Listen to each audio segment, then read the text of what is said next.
Good morning বন্ধুরা। Good morning. আজ কিন্তু দারুণ একটা দিন, সেটা হচ্ছে আজকে হচ্ছে পিতুর 8th বার্থডে। কিন্তু যেতে হবে, স্কুলে যেতে হবে, কারণ হচ্ছে যে ওর আজকে এক্সাম আছে হিন্দি।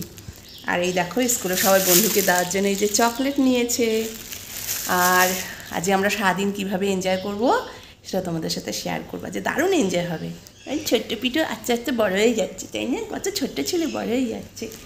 তোমরাই তো দেখলে, বলো তোমরা যারা আমার সঙ্গে 4-5 মানে এতদিন ধরে আমার সাবস্ক্রাইবার আছো, আমার ভিডিও দেখছো, তারা দেখছো পিতু কত ছোট ছিল, এখন দেখো পিতু কত বড় হয়ে গেছে। এরকমভাবেই সবাই বড় হয়ে যায়, তাই না? তা সবাই পিতুকে উইশ করে দিও হ্যাপি বার্থডে বলে, আর ব্লেসিং করে দিও যাতে পিতু অনেক ভালো ছেলে হয়, অনেক বড় হয়।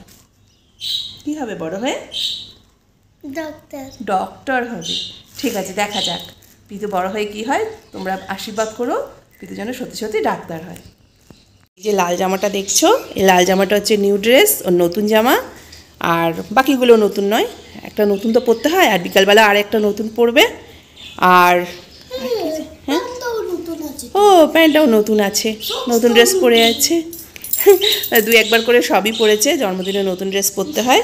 তাহলে চলো চলো না স্কুলে চলো। আর ওই স্কুলে জন্মদিনের সময় আর স্কুল ড্রেস মানে কেউ পরে না, সবাই এরকম মানে যার যার পছন্দ মতো কালার ড্রেস পরে যেতে পারে, তাই ও কালার ড্রেস পরে আজকে যাচ্ছে। যাও তুমি চলে যাও। তো দেখো বন্ধুরা, আজকে কিন্তু হঠাৎ করেই বললো যে আমি ডাক্তার হব। কেন না, আমার কোমর টোমর খুব ব্যথা, তো সেই জন্য আর কি বলে আমি ডাক্তার হব। আবার এক এক সময় বলে আমি ইঞ্জিনিয়ার হব, মানে এক এক সময় এক এক রকম কথা বলে। যাই হোক, আমরা মা বাবারা সবসময় বাচ্চাদের সাপোর্ট করা উচিত। ওরা বড় হয়ে কী হবে সেটা ওদের উপরই ছেড়ে দিয়ে শুধু পড়াশোনাটা যেন এখন ভালোভাবে করে সেদিকে ভালোভাবে নজর রাখছি। আর এই দেখো বাড়িতে এসে স্নান করে গোপালবাবুকে দিয়ে দিয়েছি।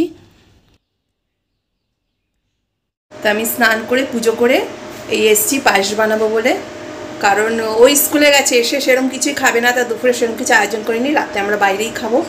তো একটু পায়েস তো বানাতেই হবে বলো, আমাদের যেটা বাঙালিদের যেটা আমাদেরকে শুভ লক্ষণ, যেটা শুভ অনুষ্ঠানে আমরা পায়েস বানাই, বিশেষ করে জন্মদিনে।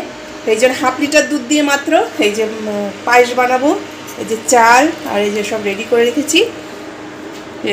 মানে চিনির দিয়ে তো কিছু খাবেই না, প্রীত তো মানে সুইট কিছু পছন্দই করে না বেশি, আর বড় ছেলেও পছন্দ করে না।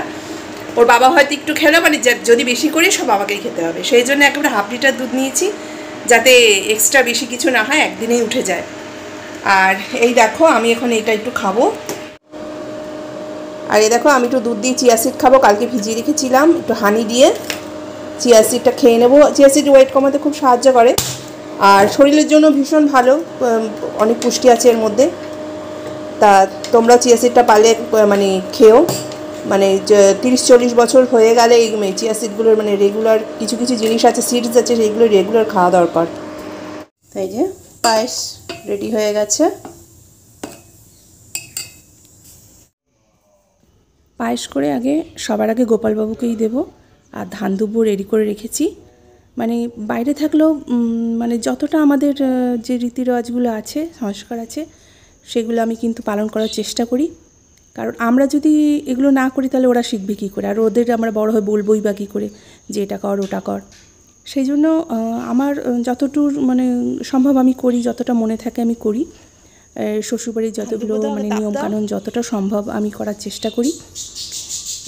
তারপরে ওরা কী করবে না করবে সেটা তো মানে জোর জবরদস্তি করতে আমার কারোর উপরই ভালো লাগে না। না, আমার কাজগুলো, আমার ডিউটিগুলো আমি করতে থাকি। মিষ্টি খাওয়াবে। তা আমরা 3 জনে মিলেই ওকে আশীর্বাদটা করলাম, বসিয়ে, যেটা আমাদের বাঙালিদের হিন্দুদের আমরা করি, বাচ্চাদের জন্মদিনে আশীর্বাদ করা। আমার মাও এরমভাবে করতো আমাদের, তা তাকে দেখেই শেখা। সেও বলে যে যেখানে থাকো এগুলো কিন্তু করো, এতে বাচ্চাও মানে ভালো একটা ফিলিংস হয়, বাচ্চার জিনিসগুলো ভালো লাগে। একটা জন্মদিন একটা স্পেশাল যে ডে, তো এইগুলো শুধু কেক কাটলেই হয় না, এগুলো যে আমাদের নিজেদের যে সংস্কার আছে সেগুলো করতে হয়।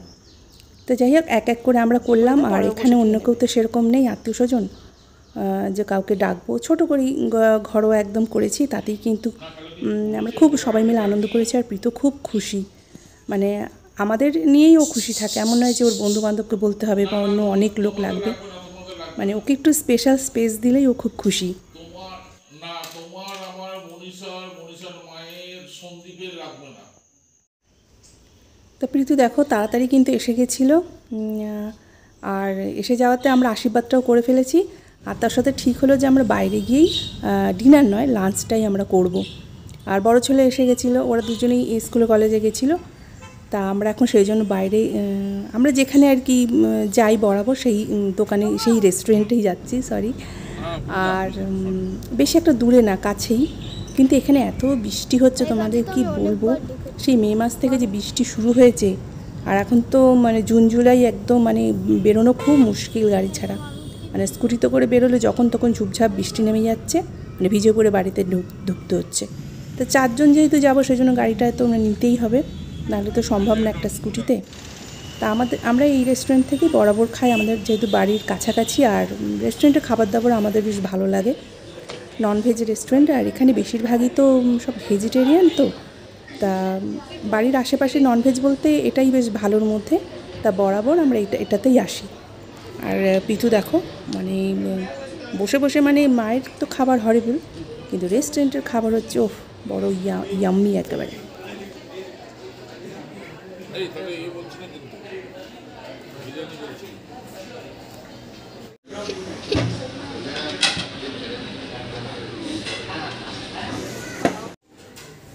তা আমাদের সেদিন মেনুতে ছিল চিকেন তন্দুরি, আর ছিল বাটার নান, কড়াই পনির, আর ছিল বাটার চিকেন।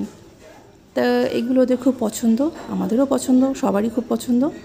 তা সেই জন্য সবাইকে জিজ্ঞেস করে সবাই সবার পছন্দের আর কি খাবারগুলো আমরা অর্ডার করেছিলাম। এই তো খাওয়াটা কেমন হলো? ভালো, সুপার। ভিতর বাটার খাওয়া হলো, সুপার খাওয়া হলো। সন্ধ্যার দিকে একটু কেক কাটার আয়োজন করা হয়েছিল, কারণ এখন তো কেক না কাটলে আবার জন্মদিন কমপ্লিট হয় না। তা যাই হোক, কেকটা সবারই খুব পছন্দ, মানে জন্মদিন উপলক্ষে কেকটা কাটা হয়, নাহলে কেক আমরা খুব একটা খাই না। আর এই সময় ঠিক এই সময়তেই বড় ছেলের 2 বন্ধু এসে আসাতে আর কি আরও বেশি ভালো লাগছিল। পিতো বেশ খুশি, একটু ভরা ভরা লাগছিল আর কি। তার সকাল থেকে মানে সন্ধ্যা পর্যন্ত আমাদের কিন্তু দিনটা খুব ভালো গেছে, ও খুব খুশি। আর জন্মদিন আমাদের যাদেরই হোক না কেন, কেক কিন্তু সবসময় প্রীতুই কাটে, আমার হোক, আমার হাজব্যান্ডের হোক, বড় ছেলের হোক, কেকটা সবার আগে প্রীতুই কাটে। কিন্তু বাচ্চা তো ওর আর কি কেক কাটতে খুব ভালো লাগে। তারপরে একটু বড় হয়ে গেলে কি আর সেই ইন্টারেস্ট থাকবে? বড় ছেলে যেমন জন্মদিনে কেকও কাটে না, কেক খায়ও না বেশি একটা, ওই দেখো কেক খাচ্ছেও না। তা আমাদের কিন্তু খুব এনজয় করেছি আমরা। আশা করি ভিডিওটা তোমাদের ভালো লাগলো। তো পরের ভিডিওতে আবার দেখা হবে, ততদিন ভালো থেকো, সুস্থ থেকো, টাটা।